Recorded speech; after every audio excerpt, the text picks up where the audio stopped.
Hi guys, James at Rampant Lion Reviews again for you today with another beer review. For this one we are going to look at another collaboration beer. This one is half Swedish on the home side and half American on the away side, and both of the breweries involved here I've reviewed for you already on the channel. So for the home side then, we are going to head up towards Gothenburg, or Göteborg as you would say in Swedish, the Swedish craft beer capital, and we're having a look at another beer from Stigbergets Bryggeri. So this one is called the Never Lose a Feather. It's a coffee stout coming in at 8% ABV. This is a style that I've really got to enjoy recently, and Stigbergets have been putting out some really nice coffee imperial stouts, the Trouble Sleep and Yango Wake in recent times. But this particular beer is a collaboration with Modern Times Beer from San Diego in California over on the American West Coast. And I know that these guys have their own coffee roastery as well, and this is a style that they are supposed to be very, very good at as well. I've only really had IPAs from Modern Times Beer if I remember correctly, but really curious to see how this one turns out, and as always I hope that you guys enjoy my take on this one. Cool to return to Modern Times Beer after a little while. Actually, the last beer that I had from them was a very, very nice Nelson Sauvin IPA if I remember correctly. So yeah, let's see how we get on with this one, and I hope that you guys enjoy my take on this beer. So as always with my reviews then, I'll tell you a little bit about the breweries involved here before we taste the beer. If you want to get straight to the tasting, just fast forward. All the usual links are in the description below. That's the brewery websites, the link to my other reviews that I've done from Stigbergets, and my other reviews as well from Modern Times Beer. No doubt there will be some more added to both of those lists at some point in the near future.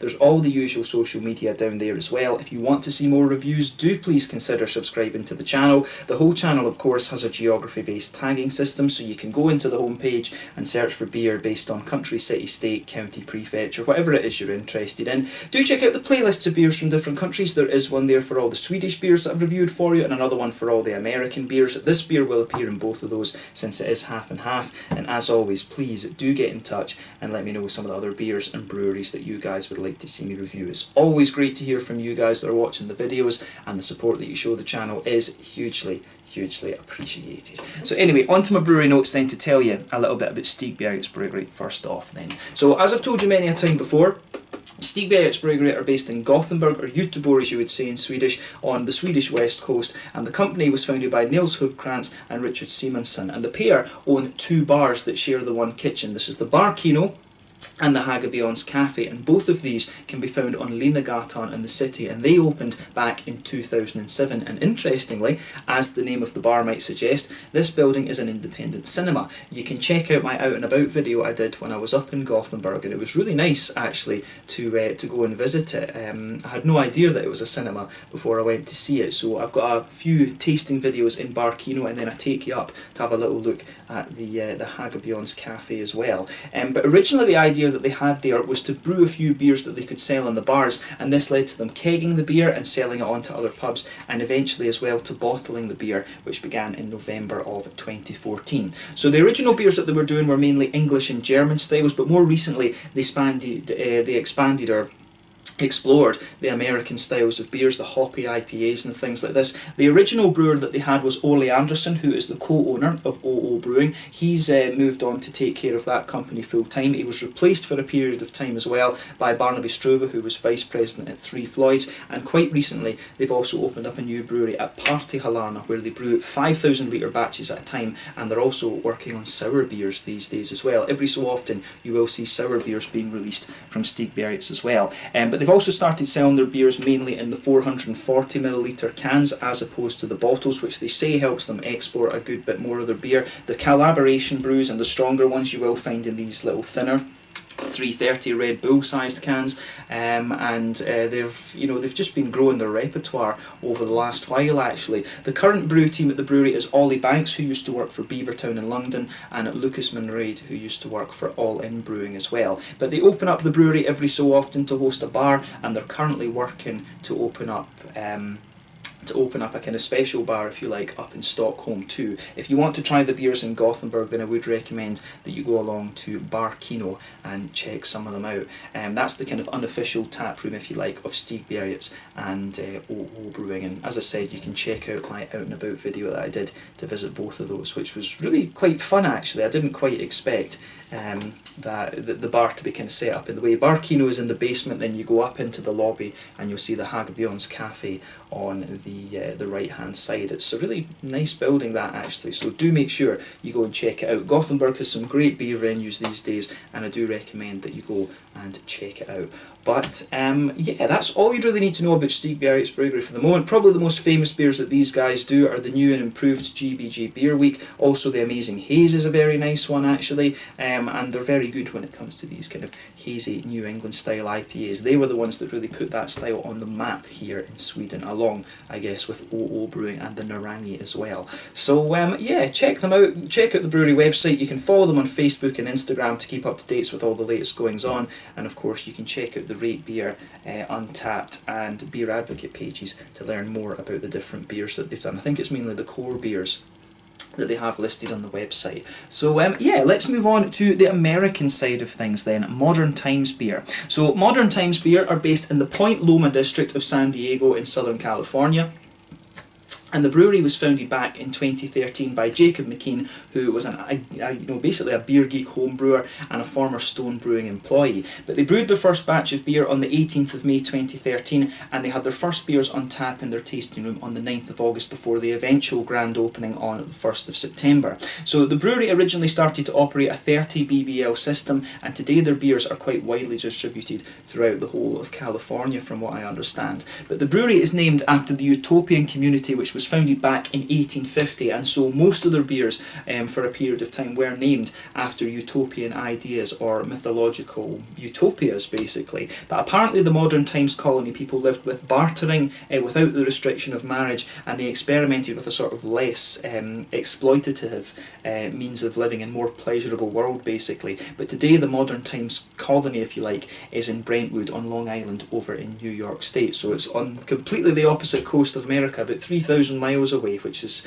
kind of interesting. But Jacob had always been keen on these little pockets of history, and so he decided that he wanted to name his brewery after one. These days, they've got 2 tap rooms in San Diego. They've got a brewery and restaurant in Los Angeles as well. They've got one in Encinitas, and also another brewery restaurant in Portland, Oregon as well, and a restaurant in Santa Barbara. But they also have their own coffee roastery as well, and they're producing a lot of coffee stouts as a result of that. And as of February 2020, when I'm producing this review for you, they've produced apparently around 1,250 different kinds of beer. So really a very, very prolific brewery when you consider they've only been around about 7 years, actually. 1,250 beers is pretty damn impressive, actually. So you know, you have to take your hat off to Modern Times Beer for that. And we do see some of their their beers quite regularly over here in Sweden, which is great, actually. I need to make sure I review more of them when they're coming through here, because the last one I had was the first in a little while, but it turned out to be very, very nice. So yeah, that's all you really need to know about Modern Times Beer. That's one of the breweries I would love to visit over on the west coast in the States. Maybe we can do a little out and about video there in a few years time. But yeah, cool to return to this brewery after a while. If you want to learn more about them, you can check out the brewery website. Again, you can follow them on Facebook and Instagram to keep up to date with all the latest goings on, and of course you can check out the Rate Beer, Untappd and Beer Advocate pages to get more info on all the different beers that they've done. So yeah, let's get on and actually have a taste of this one then. I'm really curious to see how this turns out. So as you can see with this beer, the artwork is a little bit different to what you might normally get from Stigbergets there. It actually looks like one of these these Californian redwood trees that you get, the big massive ones. If you think about the Planet of the Apes film that came out, the first one with James Franco, is that the Rise of the Planet of the Apes, I think. But yeah, that one. You think of the bit at the end where he's kind of standing at the top of these trees. I think that is what the artwork is meant to be here. I think it's meant to be, you know, a sort of one of these kind of things. But the strange thing is, these guys are from San Diego. I'm pretty sure, you know, the Golden Gate Bridge, that is San Francisco, if memory serves me correctly. I was there when I was very, very young. But yeah, like I said to you at the start of the video, this one is an 8% coffee stout. Never lose a feather, and, you know, it should be really nice. As I say, this is a style that Modern Times are supposed to be very good at because of all the coffee beans and things that they're roasting, and also, you know, I've had some good examples of this style from Stigbergets recently. The Yanga Wake, oh, this one's going to go a little bit crazy, we'll just let it calm down. Yeah, there we go. But yeah, I've had some good experiences from Stigbergets with this style, and like I say, if Modern Times have their own roastery, I'm sure we are in for a little bit of a treat here. There we go. That head will calm down in a little bit, I'm sure. But yeah, a little bit of beer exploding over me in this one. But you know, when you're doing beer reviews, you're not really that bothered about that. But yeah, as you can see with this one, I'll tell you something, the coffee aromas that are coming off of this are absolutely lovely. So you've got a lovely dark ebony rosewood colour to this one. This one is basically pitch black, black as night. You're not going to get it much blacker than that. But yeah, as you can see, there's a solid finger and a half, I guess you could say. It's faded down a little bit. There's a solid finger and a half of a medium beige head on this one. One or two big bubbles sticking towards the side of the glass, a few little ones going up towards the bottom of that head there. But you know, overall, it does look pretty nice, I have to say, and I like how this one looks. I'm surprised at how dark it is when you consider that it's only 8%. Normally you get a little bit of like a kind of chestnutty or kind of, you know, sort of edge to it, but mainly it's you know, this one you can't see anything through it, which is very, very surprising. So yeah, let's have a little look at the aroma of this one then and just see how we get on. I'm really curious to see what the aroma of this is like, but nothing overly surprising about this beer in terms of its appearance when you consider what style it is. So yeah. Oh, that smells really nice. Very, very smooth actually. So if I was blind smelling this beer, I would probably think it's a lot heavier in alcohol than it is. So yeah, straight away obviously it's the coffee that jumps out of this one at you. It's a very, very, very smooth roast on this one. It's got just a lovely blend of roastiness and earthiness to it, but at the same time it does have quite a bit of kind of grassiness to it as well, and a little bit of floral quality. I think there is a little bit of aromaticity about the beans in this one, and for me it comes across as really chocolatey as well, which is unusual. It's almost a little bit like that powder that you use, the Nesquik powder that you use to make chocolate milk. The aroma of this one really reminds me of that, like a chocolatey powder type thing. That's really, really nice. Aroma on this is beautiful. You know, I was learning recently, I had from Overtone Brewery in Glasgow back home in Scotland, they released a Rwandan coffee IPA, which was really, you know, it's a really strange combination, but it worked. And when I did that video, I learned all about how coffee beans get their flavours and stuff, and it's all about the height above sea level at which they're grown. They call it mazel, metres above sea level, and if you grow things above, you know, like a kilometre and stuff, and you know, you go up to 2 kilometres and things, you start to get more and more fruity and berry flavours and things like that the higher that you go up. But for me, this coffee really strikes me as being really nicely roasted, and just very, very smooth, kind of chocolatey and powdery, a little bit of a floral and grassy character in there, but you've also got some nice fruity notes in there, and it's kind of a red fruitish quality, berryish, that's coming off of this. The aroma in that beer, I have to say, is absolutely beautiful. I'm just surprised at the powdered kind of chocolatey thing that's coming out of this one, but that we've only talked about the coffee beans so far. And this weird thing is, I love coffee stouts, but I don't drink coffee. The coffee that I have is always in beers. I never drink coffee. Just never been able to get into it in that way. I love it with the beers though. It's a beautiful adjunct. But yeah, other than that, you do get some other kind of thicker chocolatey notes to the beer. There is a wee bit of a kind of brown sugary note for me, like a sort of sweet caramel. You can smell that I think there's a little bit of a kind of brown breadiness under this beer as well. I wouldn't be surprised if there's some carafa malt in this, or whatever the American equivalent of the Weirmann carafa is, because you do get a little bit of that roasty bread crust. But this beer, in terms of stouts and coffee stouts, this really leans towards the sweet end of the spectrum for me. That's what makes it really interesting. So yeah, just be aware of how sweet this one is. On the hoppy side of things, there's a little bit of earthiness there, and you get a bit of grassiness as well. There's maybe a wee hint of floral notes, but mainly the hops for me are smooth and earthy, which blends in with the coffee, and you've also got a little bit of grassiness too. And on the fruity side of the beer, if you take it in a little bit more deeply at the top of the nose, you can definitely pick out a little touch of a kind of raisiny sharpness to this one. There is maybe a little bit of a juicy kind of plummy note or figgy note in there as well, but the fruits for me are quite subtle, but I'm sure they'll come out a little bit more in the flavour. You quite often find that with coffee stouts actually, that the fruits are not too prominent in the aroma, but they'll come out really nicely. Pardon me, when you actually taste the beer.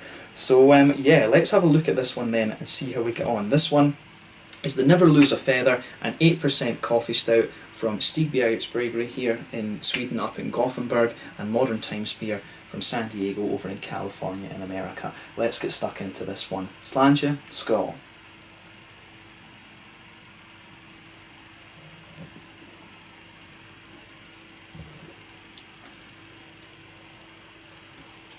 That is really, really nice. You know, it just kind of shows you as well, if you want a good coffee stout, you don't have to go all the way up to like 10% and have it as an imperial. It really works very, if you can get a nice smooth base to a lower alcohol stout, it really can work very well as well actually.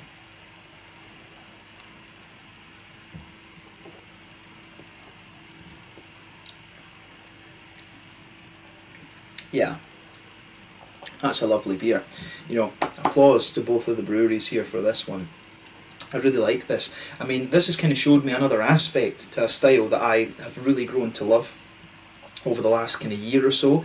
You know, my whole thing with coffee stouts, it started off with Stigbergets Bryggeri, and it was it the Sidamo Dimtu? I think it was, yeah, the Sidamo Dimtu, which was one that they did with Hunter and Sons from near Bristol, over in England. It was a beautiful coffee stout. I would still stand by that. But Stigbergets Bryggeri here in Sweden are one of the best coffee stout producers that I've come across. But you know, Stigbergets recently have shown they can do some awesome stuff as well. And you know, I need to keep an eye on these Modern Times releases and see what coffee stouts they are sending over here, because if this is anything to go by, there must be some really pretty special stuff over there. But the ones that come out of this are lovely, so thumbs up to both breweries involved here. I think this is a very, very nice beer, and it just shows you can make a lovely coffee stout at a lower alcohol. You know, 8%. You know, this is a good ABV for a stout. It's not going to blow the head off you, this one.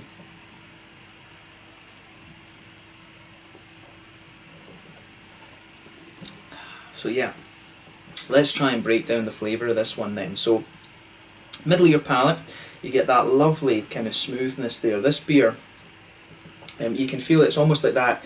I don't think it's carafa, I don't think it's quite dry enough to be carafa, but it's obviously some kind of American equivalent of carafa malt. But you've got this kind of toasty, bread crusty quality that just blankets the middle of your palate.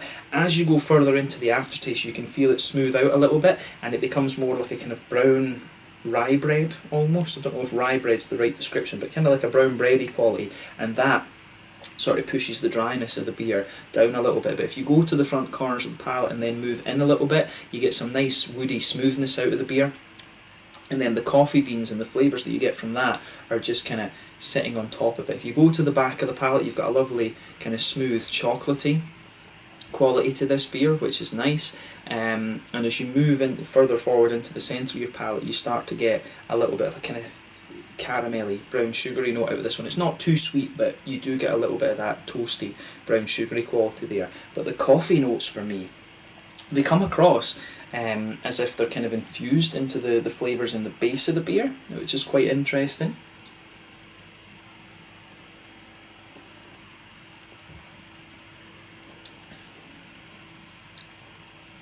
Yeah, it's interesting this. It's one thing I've always wondered about when you brew coffee stouts and things. Do the breweries, when they do these, do they take the coffee beans and grind them up?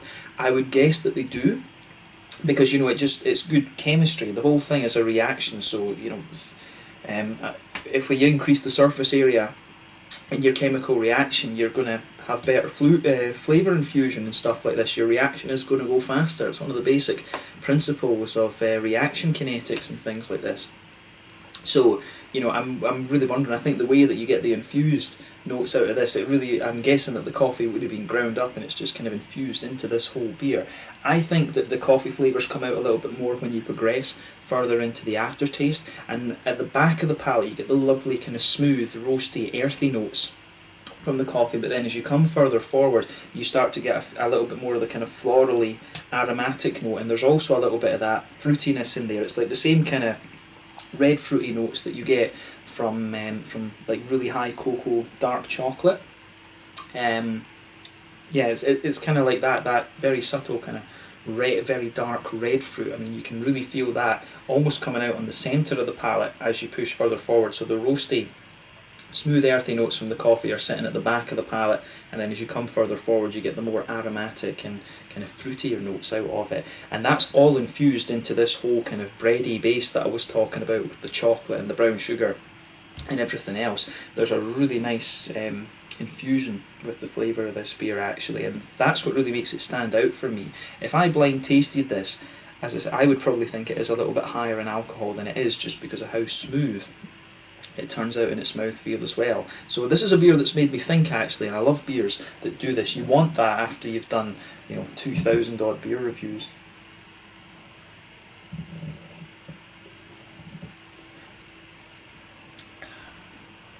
But yeah, this really is very, very nice, this one. So in terms of the hoppy side of the beer then, let's focus on that. Back corners of the palate, you've got a lovely smooth earthiness to this one. As you come further forward along the sides of the palate, you can really feel that just kind of sliding along the side of your palate. You get a little bit of a floral aromaticity on the front kind of corners of the palate there. Then as you go round the front curve of the tongue, it's a little bit lighter and more grassy in my mind, which is very nice.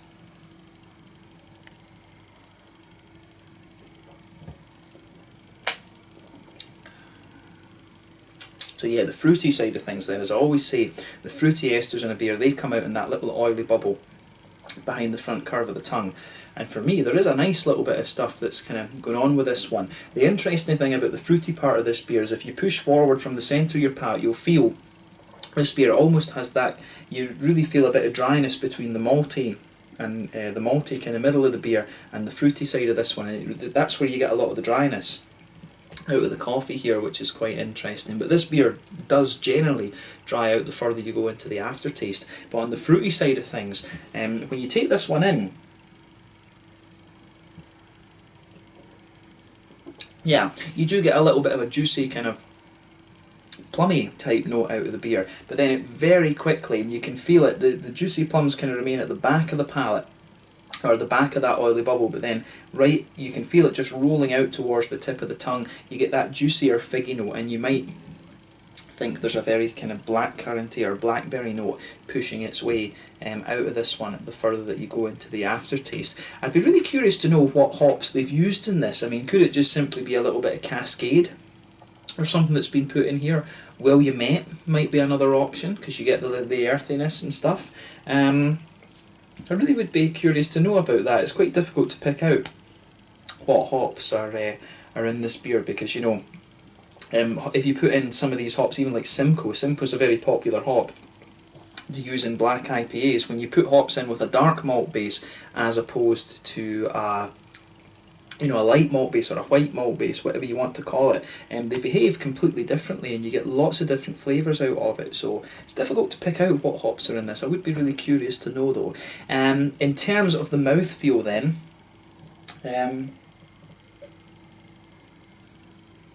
this one's kind of top end of mid-bodied, bottom end of full-bodied. Carbonation's really smooth. The beer generally is very smooth, but it does have a little bit of an oily character and a little bit of wetness to it as well. Some nice bitterness there.